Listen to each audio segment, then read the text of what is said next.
"Aren't you supposed to be traveling with my husband this week?" I asked, my coffee cup frozen halfway to my lips.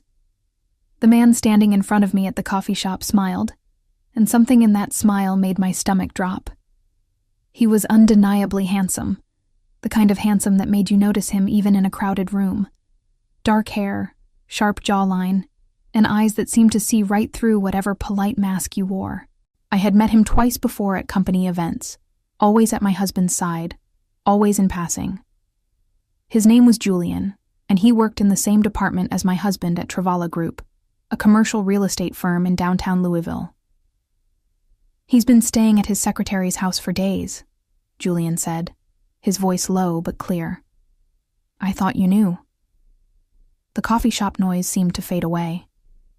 The hiss of the espresso machine, the chatter of other customers, the soft music playing overhead.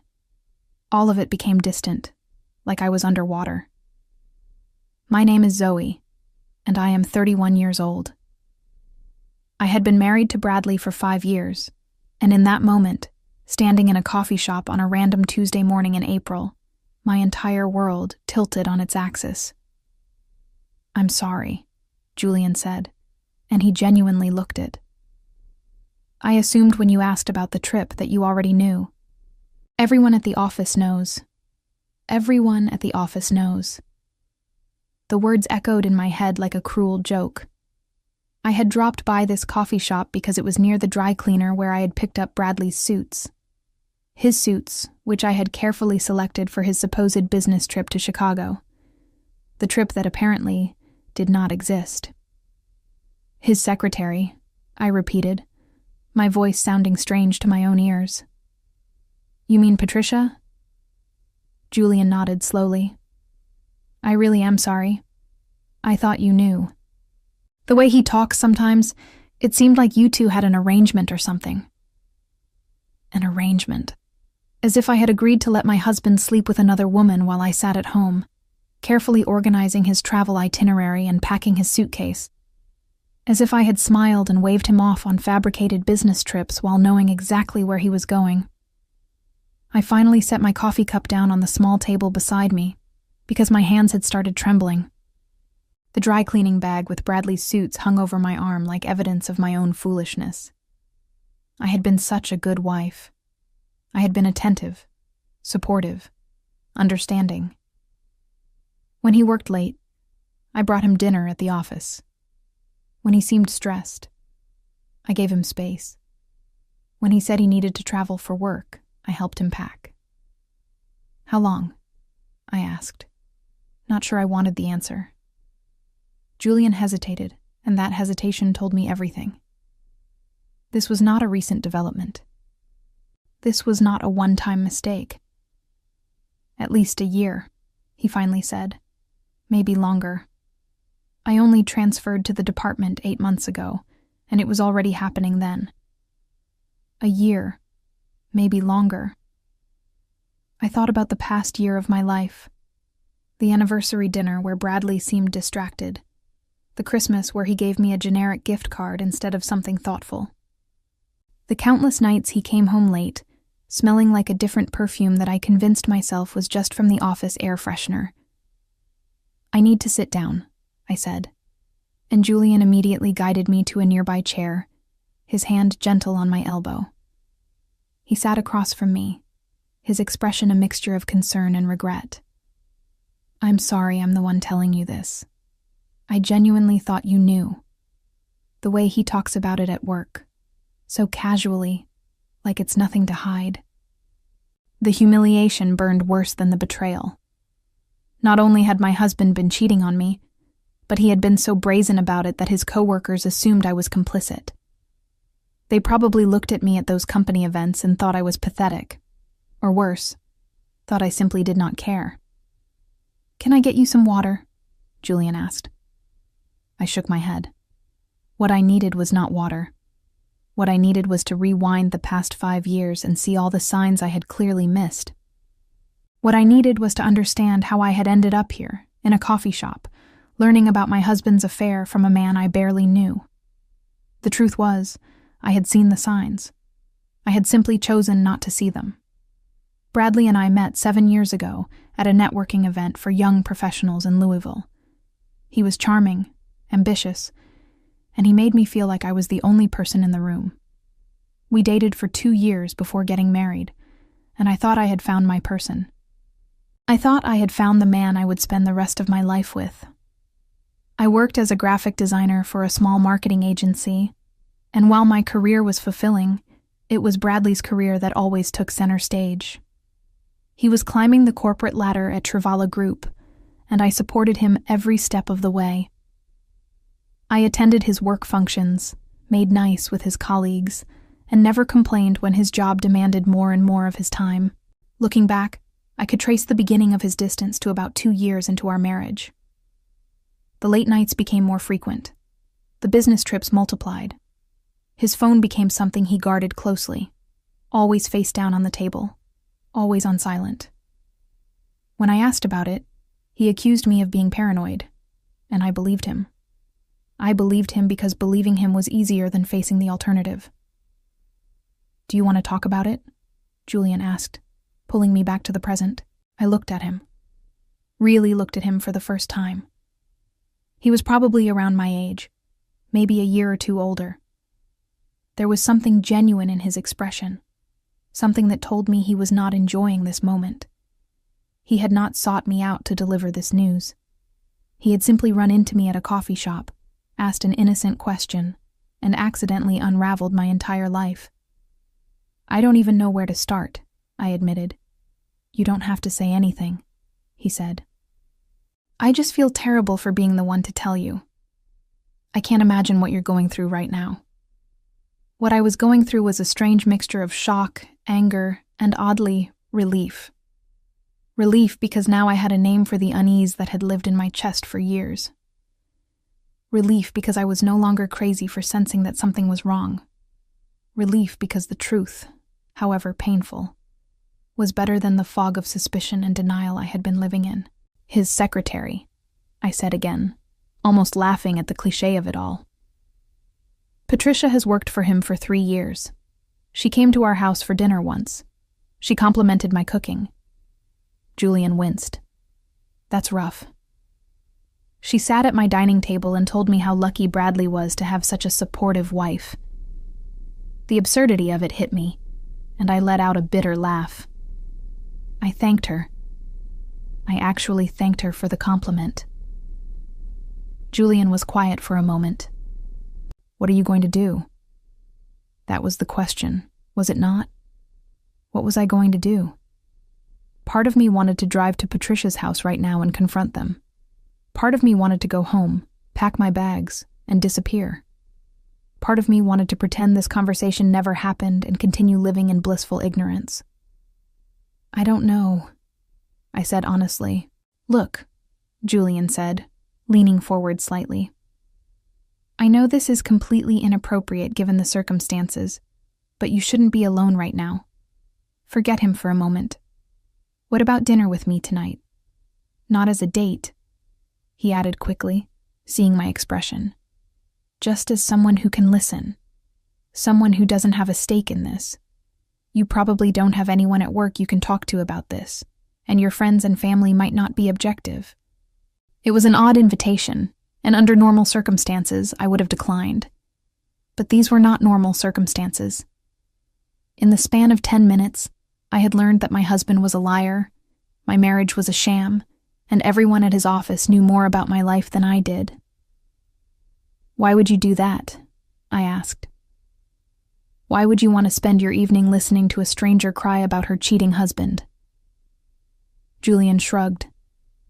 "Because I watched him parade around the office for months, bragging about his perfect home life while everyone knew he was lying. Because I've seen Patricia smirk every time someone mentions you. Because I think you deserve to know the truth, and I think you deserve better than what you've been given." His words were straightforward, without pity or condescension. He was not offering me sympathy. He was offering me something I had not realized I needed until that moment. Honesty. "Okay," I heard myself say. "Dinner." He gave me a small smile and pulled out his phone. "Give me your number. I'll text you the details later. Nothing fancy. just somewhere quiet where we can talk. As I recited my number, I wondered if I was making a mistake. Here I was, having just discovered my husband's infidelity, making dinner plans with his coworker. But something about Julian felt different. He was the first person in a long time who had told me the truth without trying to protect me from it. I drove home in a daze, Bradley's dry cleaning still hanging in the back seat like a mockery of my devotion.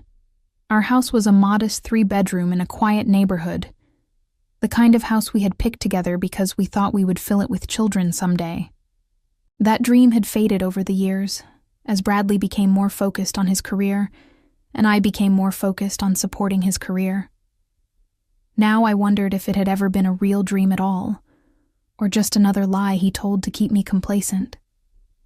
Inside, I sat on the couch and stared at the wall for a long time. The house was quiet, painfully so. Bradley had left for his supposed business trip 3 days ago. He had kissed me on the forehead, told me he loved me, and walked out the door with a suitcase I had helped him pack. The whole time, he had known exactly where he was going and who he was going to be with. I pulled out my phone and scrolled through our recent text messages. His messages were brief, perfunctory. Landed safe. In meetings all day. Miss you. Each one was a lie wrapped in the ordinary packaging of married communication. I had replied to each message with warmth and affection, telling him I loved him, asking about his day, completely oblivious to the fact that he was not in Chicago but 15 minutes away at another woman's house.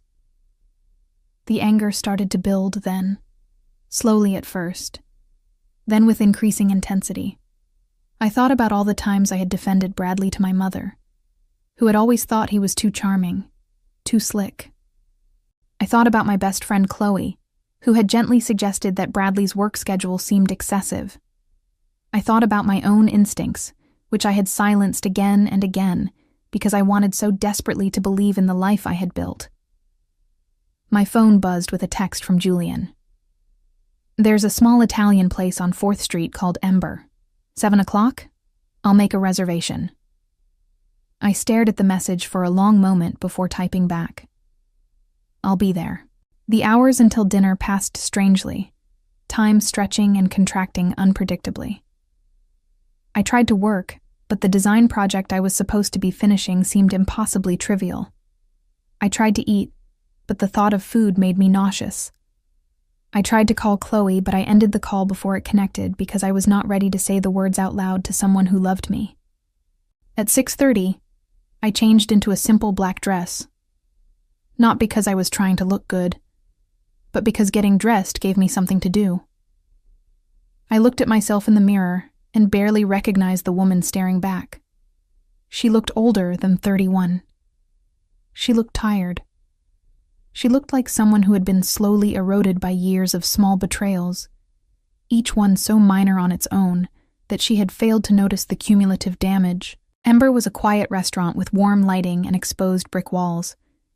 Julian was already there when I arrived, seated at a corner table with a glass of water in front of him.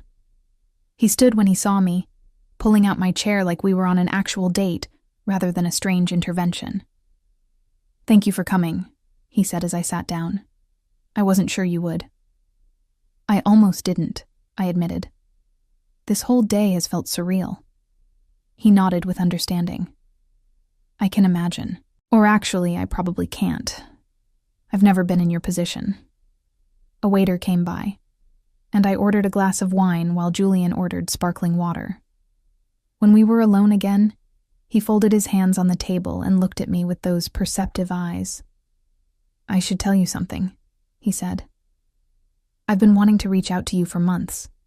Every time Bradley would brag about how devoted you were, or how you had no idea, it made me sick. But I didn't know how to approach you without it being completely inappropriate. So running into me at the coffee shop was convenient," I said. "More like fate deciding to force my hand." He paused. "I know how that sounds. I'm not trying to be melodramatic. It's just that I've watched the situation unfold for 8 months, knowing that there was a woman out there who deserved to know the truth, and feeling helpless to do anything about it." I took a sip of wine when it arrived, letting the warmth spread through my chest. "Tell me everything," I said. "I need to know everything." Julian's expression grew serious. "Are you sure?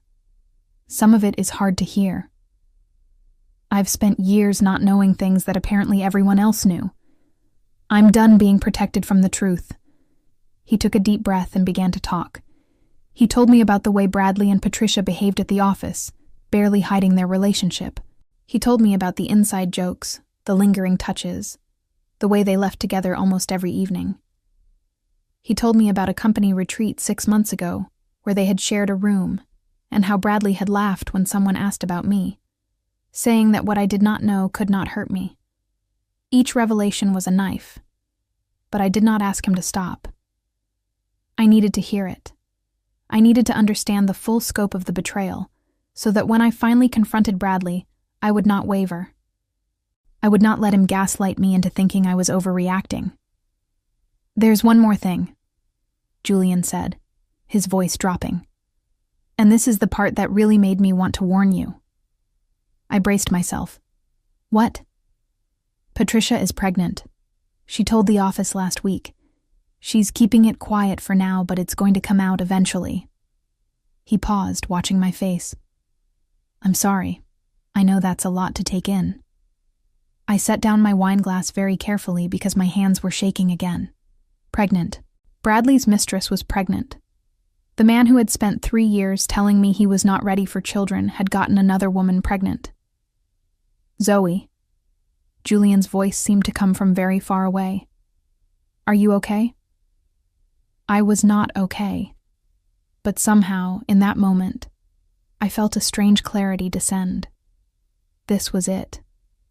This was the truth I needed. There was no going back now, no possibility of reconciliation, no way to pretend this could be fixed. My husband had not just betrayed me. He had built an entirely separate life, one that was about to expand in ways that made my presence in his life completely obsolete. "I need to know one more thing," I said, my voice steadier than I expected. "Why did you care? You barely know me. Why did any of this matter to you?" Julian was quiet for a moment. "Because 3 years ago, I found out my fiancé was cheating on me, and no one told me. Everyone knew, and no one said a word. I had to find out by walking in on them." He met my eyes. "I swore I would never let someone else go through that kind of blindside if I could help it. You deserve to find out from someone who would tell you gently, not from catching them in the act." In that moment, sitting across from this man who had just handed me the most painful gift of my life, I realized something. He was not just telling me the truth because he felt morally obligated. He was telling me because he understood, on a deeply personal level, what it meant to be the last one to know. And that understanding made him the only person in the world I wanted to be with right then. Dinner with Julian lasted 3 hours. The food was excellent, though I barely tasted it. We talked about everything and nothing, his past engagement, my marriage, the strange circumstances that had brought us together at that coffee shop. By the time we left the restaurant, I felt like I had known him for years rather than hours. "Thank you," I said as he walked me to my car. "For telling me, for dinner, for not treating me like I'm fragile." "You're not fragile," he said. "Fragile people don't sit through 3 hours of painful truths and come out the other side with their composure intact. You're stronger than you think." I wanted to believe him. Standing there in the parking lot, with the cool April air on my skin and the weight of my shattered marriage pressing down on me, I desperately wanted to believe that I was strong enough to handle what came next. "What are you going to do?" he asked. "I don't know yet. Part of me wants to confront him the second he walks through the door. Part of me wants to be gone before he gets back." Julian nodded. "Whatever you decide, make sure it's for you, not for him, not to make a point, but because it's what you need." I drove home in silence, turning his words over in my mind. When I got back to the house, I did something I had never done in 5 years of marriage. I went through Bradley's things. His desk, his dresser, his side of the closet. I found credit card statements for restaurants I had never been to. I found receipts for jewelry I had never received. I found a second phone tucked inside an old jacket pocket. The screen cracked, and the battery dead. I plugged in the phone and waited. When it finally powered on, the lock screen was a photo of Bradley and Patricia. They were smiling at the camera, arms around each other, looking like any happy couple. The date stamp showed it was taken 8 months ago. 8 months ago, I had thrown Bradley a surprise birthday party. I had invited all his friends and colleagues. Patricia had been there, standing in my living room, eating the cake I had baked, while carrying on an affair with my husband that was apparently common knowledge to everyone but me. I scrolled through the phone's messages with a morbid fascination. The texts between Bradley and Patricia were explicit in ways that made my stomach turn. But worse than the sexual content were the emotional ones. The I love you messages. The discussions about their future. The complaints about me. How I was boring, predictable, too domestic for someone as ambitious as Bradley. One message caught my eye, dated 3 weeks ago. Patricia had written, "When are you going to tell her? I can't keep waiting forever. The baby changes everything." Bradley's reply, "After the Henderson deal closes. I need that bonus. Once the money is secure, I'll file for divorce, and we can start our life together." The Henderson deal. I knew about that deal. Bradley had been talking about it for months. How it was going to be the biggest commission of his career. How it would change everything for us. For us. What a joke. I kept scrolling. There were photos, so many photos, of their life together. Dinners at expensive restaurants. Weekend getaways to places Bradley had told me were business trips. A photo of Patricia wearing a necklace that I now realized was the same one I had found a receipt for in his desk. I sat on the floor of our bedroom, surrounded by evidence of my husband's betrayal, and I cried. Not delicate tears, but deep, wrenching sobs that came from somewhere primal. I cried for the years I had wasted. I cried for the children I thought we would have. I cried for the woman I had become, a woman so desperate to maintain the illusion of a happy marriage that she had ignored every warning sign. When the tears finally stopped, something had shifted inside me. The grief was still there, but underneath it was something harder, something that felt like resolve. Bradley was supposed to return from his business trip in 2 days. I had 2 days to decide what kind of woman I wanted to be.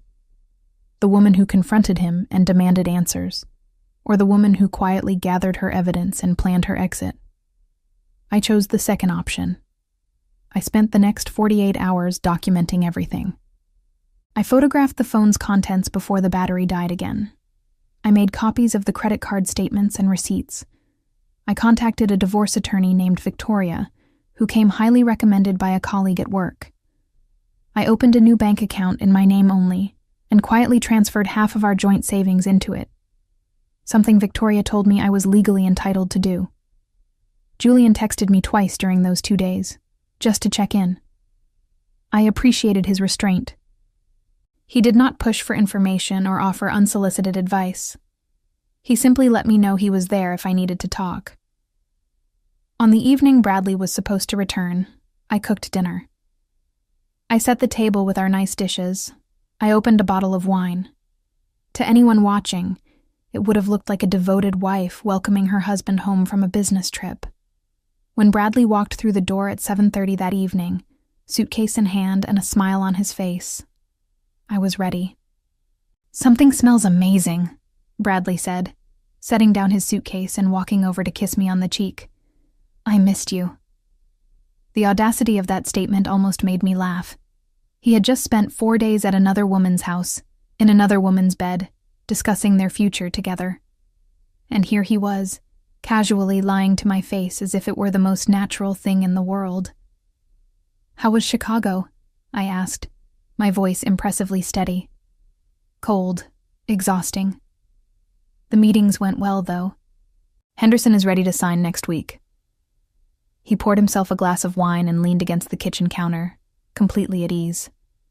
What about you? Anything exciting happen while I was gone? I thought about Julian. I thought about the coffee shop, the restaurant, the hours of conversation. I thought about the second phone hidden in my nightstand drawer, now fully charged and ready to serve as evidence. Actually, yes, I said. I ran into someone you work with. Julian? He was at the coffee shop near the dry cleaner. The change in Bradley's expression was subtle, but unmistakable. A flicker of something, fear, maybe, or calculation, crossed his face before he smoothed it into neutrality. Julian? The new guy in commercial acquisitions? That's the one. I picked up my own wine glass, watching him over the rim. He seemed surprised to see me. Said he thought you were in town this week. Bradley's jaw tightened. He must have been confused. There are always multiple projects going on. Maybe, I agreed. We ended up having coffee together. He's quite charming, actually. We had a lot to talk about. What did you talk about? Oh, this and that. Work, mostly. Your work, specifically. I set down my wine glass and looked at him directly. He told me about Patricia, Bradley. The color drained from Bradley's face. For a long moment, neither of us spoke. The only sound was the hum of the refrigerator and the distant bark of a neighbor's dog. I don't know what he told you, Bradley finally said, but he told me everything, I interrupted. Everything. The affair. The trips that were never trips. The company retreat where you shared a room with her. And the pregnancy. I watched his face crumple with each word. He told me about the pregnancy, Bradley. Bradley set down his wine glass with a shaking hand. Zoe, let me explain. There's nothing to explain. I found the phone, Bradley. The other phone you kept hidden in your jacket. I've read the messages. I've seen the photos. I know about the Henderson deal and your plan to file for divorce once the money came through. My voice was calm, almost clinical. I had spent 2 days preparing for this moment, and I was not going to let it devolve into hysterics. Bradley's composure finally cracked. How dare you go through my things, he snarled. That's a violation of my privacy. I laughed, genuinely laughed. Your privacy? You've been sleeping with another woman for at least a year, lying to me every single day, and you're concerned about your privacy. You don't understand the situation. I understand it perfectly. You married me because I was convenient. I was supportive and undemanding and willing to put your needs above my own. And when someone more exciting came along, you kept me around because I was useful. Someone to maintain your household, organize your life, make you look good at company events. I shook my head. But you were always planning to leave once you didn't need me anymore. Bradley's expression shifted from defensive to calculating. Look, we can work through this. Couples go through rough patches all the time. We could try counseling. Patricia is pregnant, I said flatly. You're having a baby with another woman. There's no counseling for that. Before Bradley could respond, there was a knock at the front door. We both froze. Another knock, more insistent this time. Are you expecting someone? Bradley asked. I shook my head and walked to the door. When I opened it, Julian was standing on the porch, his expression serious. I'm sorry to show up unannounced, he said, but Patricia is on her way here. She found out you knew, and she's coming to confront you. I wanted to warn you. Behind me, I heard Bradley swear under his breath. Julian looked past me into the house, and his jaw tightened when he saw Bradley standing there. You, Bradley said, pushing past me to face Julian. You had no right to tell her anything. This was none of your business. Julian did not back down. She asked me a direct question, and I gave her a direct answer. Something you've apparently been incapable of for years. Bradley stepped closer, his fists clenched. Stay out of my marriage. What marriage? Julian shot back. The one where you lie to your wife every day? The one where you're planning to abandon her the second you get your bonus? That marriage?" A car pulled into the driveway, and all three of us turned to look. Patricia stepped out, her blonde hair perfectly styled, her face a mask of righteous anger. She marched up the walkway like she owned the place. "Bradley," she said, ignoring both Julian and me, "we need to talk. Now." What happened next was something I could not have scripted if I tried.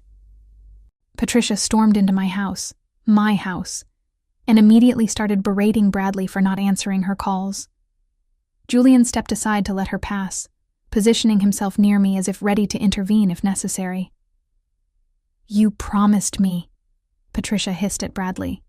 "You promised that after the Henderson deal, you would leave her. You promised we would be together." "Patricia, not now," Bradley started. "Yes, now. I'm pregnant with your child and you're still playing house with her?" Patricia finally turned to look at me, her eyes narrowed with contempt. "You can stop pretending you didn't know. Everyone at the office knows you must have figured it out by now."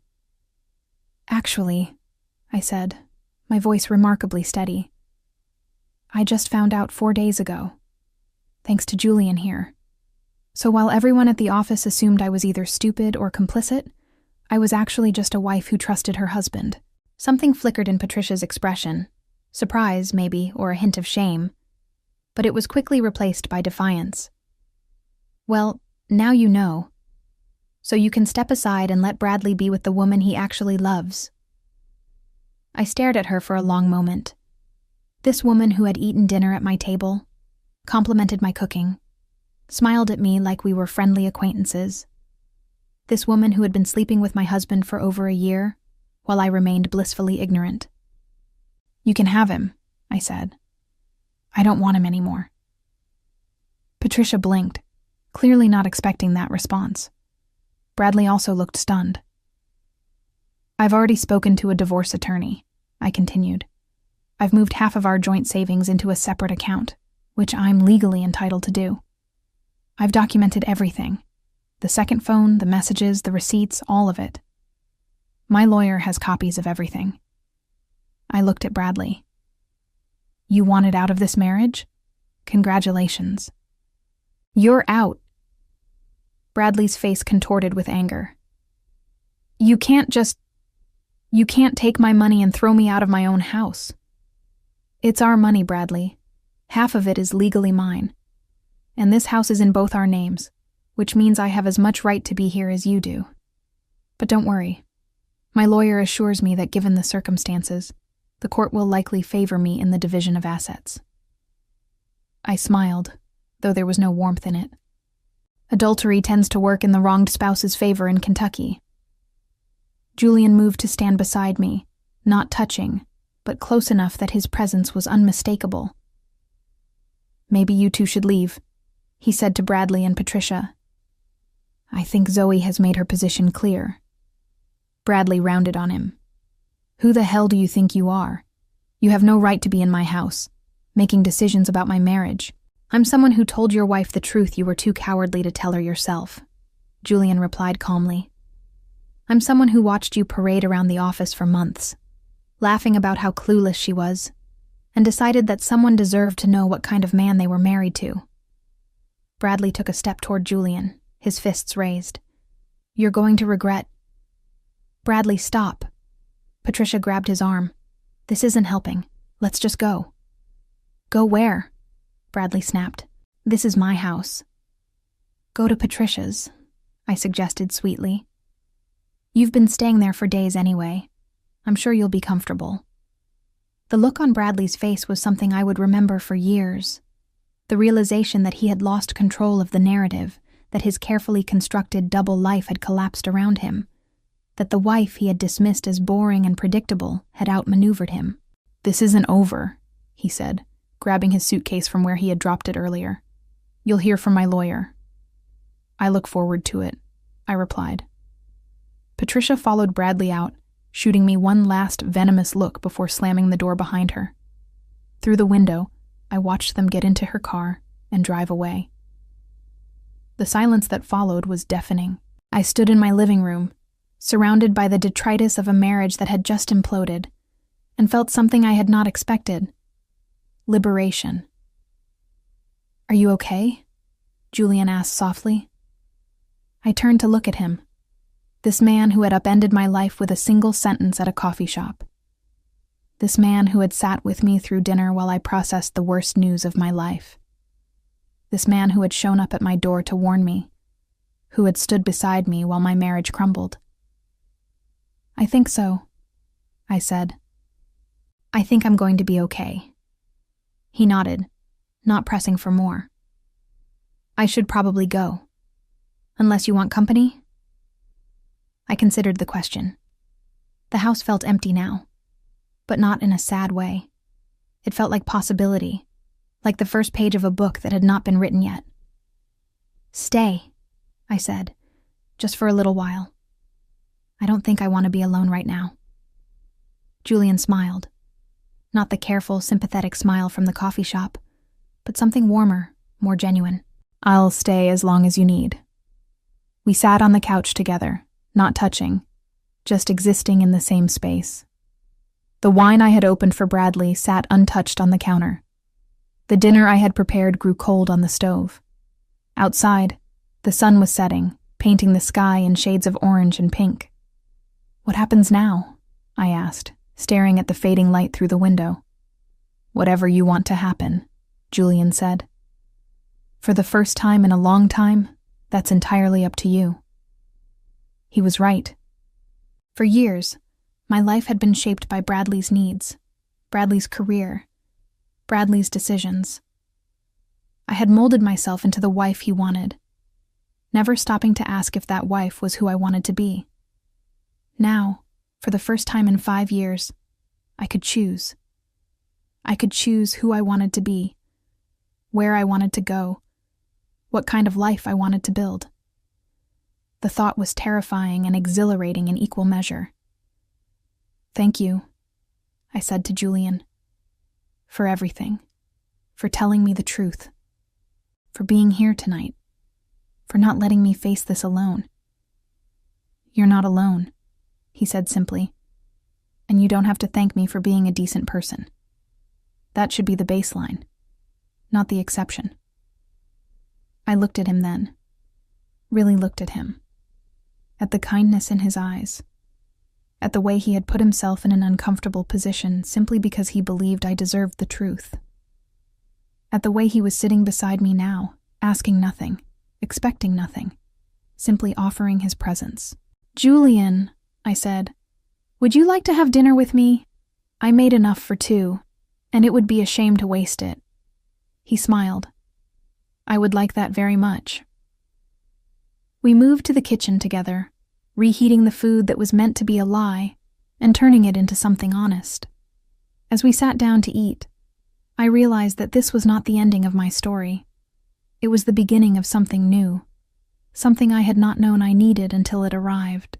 The divorce proceedings moved faster than I expected. Victoria, my attorney, was a force of nature, sharp, strategic, and utterly unimpressed by Bradley's attempts to minimize his betrayal. The evidence I had gathered proved invaluable. The second phone, the messages, the receipts, all of it painted a clear picture of a man who had systematically deceived his wife for years while building a secret life with another woman. Bradley hired his own lawyer, a slick man named Theodore, who tried to argue that marital misconduct should not affect the division of assets. Victoria demolished that argument with surgical precision, presenting the documented timeline of Bradley's affair, his financial deceptions, and his explicit plans to leave me only after securing his bonus. She highlighted the messages where Bradley had called me boring and domestic, where he had laughed about my ignorance, where he had planned his exit strategy with cold calculation. The Henderson deal closed 2 weeks after Bradley moved out. His commission was substantial, but Victoria ensured that I received my fair share. Bradley protested, claiming that I had not contributed to his career success. The judge reminded him that I had supported his career for 5 years, maintaining the household, attending functions, and sacrificing my own professional opportunities so that he could focus on climbing the corporate ladder. Your wife's contributions to this marriage were considerable, the judge said during one of our hearings. The fact that you chose to repay her devotion with infidelity does not diminish her claim to the marital assets. If anything, the evidence of your deliberate deception strengthens her position. I kept the house. It felt strange at first, living alone in a space that had been designed for two people who no longer existed, at least not as a couple. But gradually, I began to reclaim it. I repainted the bedroom in shades of blue and gray, colors Bradley had always vetoed because he preferred beige. I converted his home office into a studio for my design work, filling it with natural light and inspiration boards. I adopted a cat, a scruffy orange tabby named Copper, who had been living in the shelter for 3 years because nobody wanted an older cat with a crooked tail and a tendency to knock things off tables. Julian and I continued to see each other, though we were careful to keep things slow. He understood that I needed time to process the end of my marriage before jumping into anything new. We had coffee together most mornings, sometimes at the same shop where he had first told me the truth. We had dinner together several times a week, exploring restaurants around Louisville that I had never tried because Bradley had always preferred the same few places and complained when I suggested anything different. "This is nice," I said one evening, sitting across from Julian at a tiny Thai restaurant in the Highlands neighborhood. The walls were decorated with string lights and vintage travel posters, and the air smelled like lemongrass and ginger. The food was unlike anything Bradley would have ordered, complex and flavorful and adventurous. "The food or the company?" Julian asked with a smile that had become increasingly familiar over the past weeks. "Both," I admitted. "All of it. Being able to try new things. Not having to justify my choices. Not walking on eggshells wondering if I was going to say something wrong or suggest something he would dismiss." Julian's expression softened with understanding. "You shouldn't have had to walk on eggshells in the first place. That's not what a marriage is supposed to be." "I know that now." I took a sip of my Thai iced tea, savoring the sweetness. It's funny how easy it is to normalize dysfunction when you're living inside it. I spent so long trying to be the perfect wife that I forgot to notice whether I was actually happy. I forgot to ask myself if this was what I wanted, or just what I had settled for. "Are you happy now?" he asked, his eyes meeting mine across the table. I considered the question seriously. 3 months had passed since the confrontation in my living room. The divorce was nearly finalized. My work was thriving. I had taken on several new clients and was finally building the portfolio I had always dreamed of creating. I had reconnected with old friends I had neglected during my marriage, friends who had quietly wondered what happened to me but never wanted to interfere. I was sleeping better, eating better, laughing more often. "I think I'm getting there," I said honestly. "Some days are harder than others. But yes, I think I'm happy. Or at least I'm starting to remember what happy feels like after years of forgetting." Julian reached across the table and took my hand. It was the first time he had touched me with any kind of romantic intention since that first dinner after the coffee shop. I did not pull away. His hand was warm and steady, and something about the contact felt like coming home. "I'm glad," he said simply. "You deserve to be happy. You deserve someone who sees how remarkable you are and never lets you forget it." The divorce was finalized on a Tuesday morning in late July. I signed the papers in Victoria's office, my hands steady, my heart surprisingly light. When it was over, Victoria shook my hand and told me I had handled the whole situation with remarkable grace and strategic intelligence. "Most people in your position would have crumbled," she said. "They would have let their emotions override their judgment, made rash decisions, given their cheating spouse ammunition to use against them. You didn't. You gathered evidence, protected your interests, and stood your ground through every attempt he made to manipulate the situation. That takes real strength." I thought about her words as I left the office and stepped into the summer sunshine. Strength. Was that what this was? It did not feel like strength at the time. It felt like survival, like putting one foot in front of the other because the alternative was lying down, and letting Bradley's betrayal destroy me completely. Julian met me for lunch to celebrate, though celebrate seemed like a strange word for the end of a marriage. We went to a rooftop bar with a view of the city skyline, the summer sun warm on our skin, and a gentle breeze carrying the sounds of the city below. "How do you feel?" he asked, once we had ordered drinks and settled into our seats with the cityscape spread before us. "Free," I said without hesitation. That's the word that keeps coming to mind. Free. Like I've been carrying a weight I didn't know I was carrying, and now it's finally gone. "Good," Julian said, his smile genuine and warm. "That's exactly how you should feel." We talked for hours that afternoon, long after lunch had ended, and the sun had begun its descent toward the horizon, painting the sky in shades of orange and gold that reflected off the downtown buildings. Julian told me about his own recovery from betrayal, how it had taken him years to trust anyone again, how he had thrown himself into work to avoid dealing with the pain. I told him about my fears, my hopes, the life I was beginning to imagine for myself, now that I was no longer bound to someone else's expectations and limitations. "I never thanked you properly," I said, as the sky continued its transformation into evening. "For telling me the truth that day at the coffee shop. For giving me the information I needed to take control of my life instead of continuing to live a lie." "You don't need to thank me," Julian replied, his voice soft but certain. "I did what anyone with a conscience would have done." "No," I said firmly, needing him to understand. "You didn't. Everyone else at that office knew what was going on between Bradley and Patricia, and no one said a word to me. They watched me at company events, smiled at me, made small talk, all while knowing my husband was making a fool of me. You were the only one who thought I deserved to know the truth. That matters more than you realize." Julian was quiet for a moment, looking out at the skyline. "I've been thinking," he said finally, turning back to face me, "about what comes next. For us, I mean. About where this goes from here." My heart beat a little faster at his words. "What have you been thinking?" "I know we've been taking things slow, and I respect that completely. The last thing I want is to be a rebound or a coping mechanism or someone you turn to just because your marriage ended."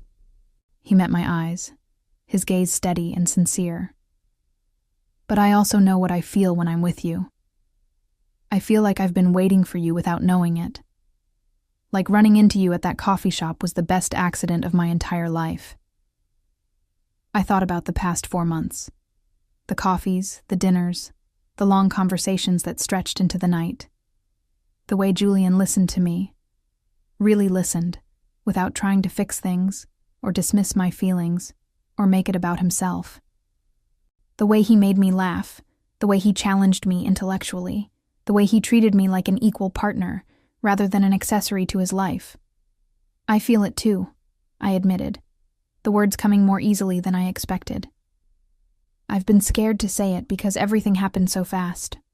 One day I was married, and the next I was having coffee with my husband's coworker, and now here we are on a rooftop watching the sunset." "Here we are," Julian agreed with a small smile. "And I'm grateful for every moment of it. I'm grateful I was at that coffee shop. I'm grateful I had the courage to tell you the truth. And I'm grateful you gave me a chance to know you instead of walking away." He reached across the table and took my hand again, and this time I laced my fingers through his, holding on. "So what do we do now?" I asked, looking at our intertwined hands. "Whatever we want," he said, squeezing my hand gently. "That's the beauty of it. For the first time in a long time, we both get to decide exactly what comes next." For the first time in years, the future felt like possibility, rather than obligation. I looked at Julian across the table, this man who had changed my life with a single conversation, and I allowed myself to imagine what that future might look like, and for once, it looked bright. A year passed, then another.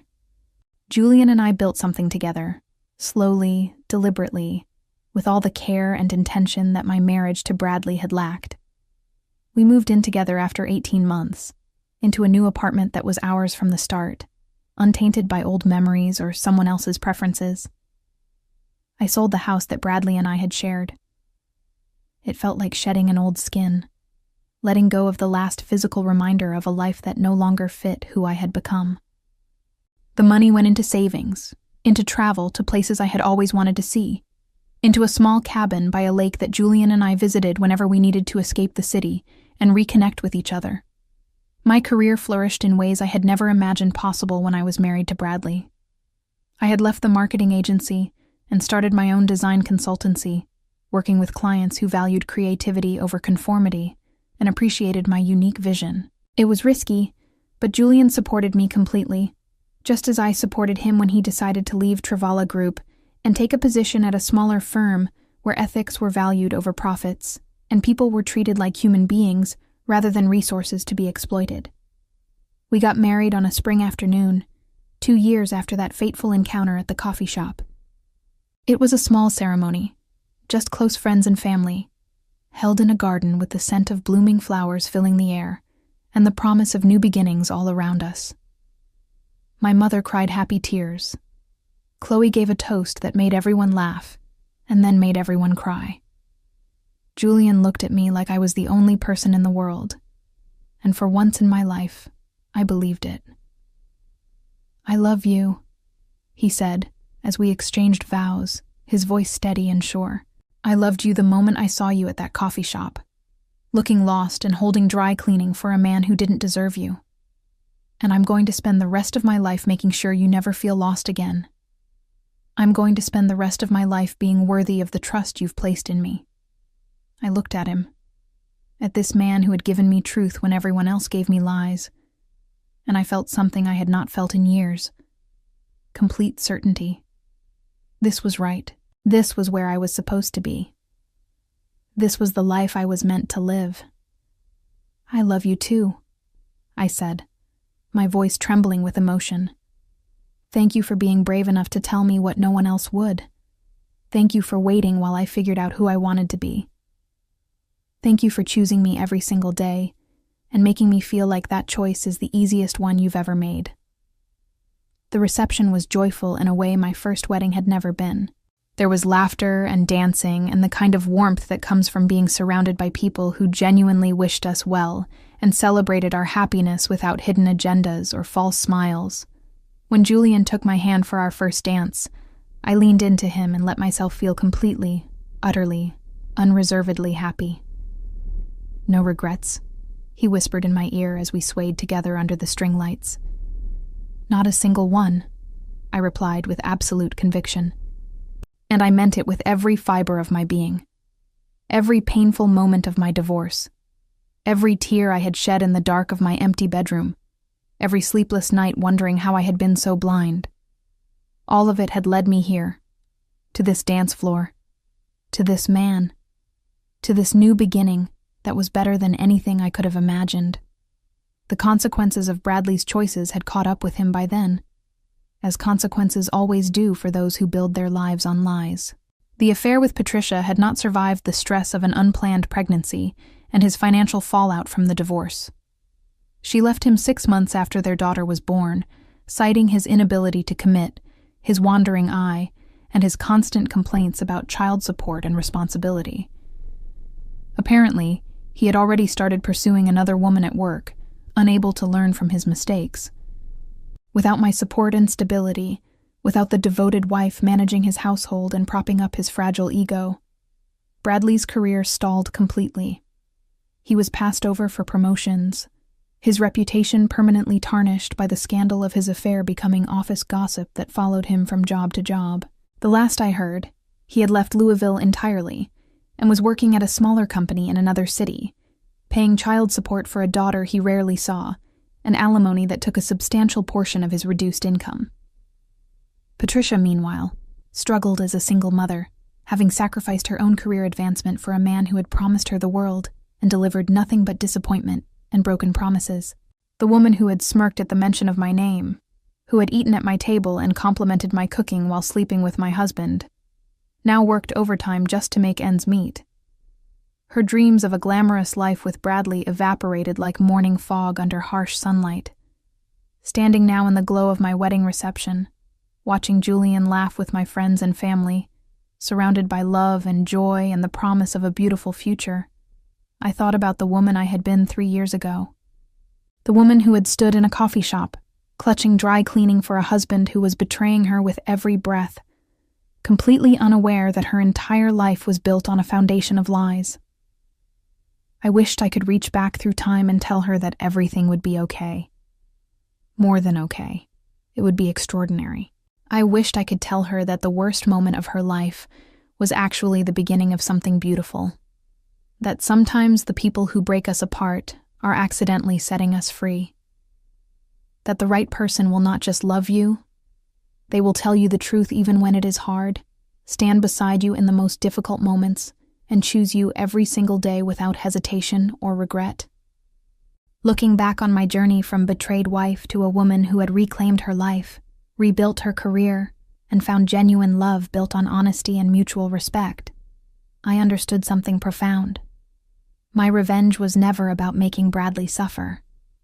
My revenge was my own happiness, bright and undeniable, built on a foundation of truth and courage, and the willingness to start over when everything I thought I knew turned out to be a carefully constructed lie.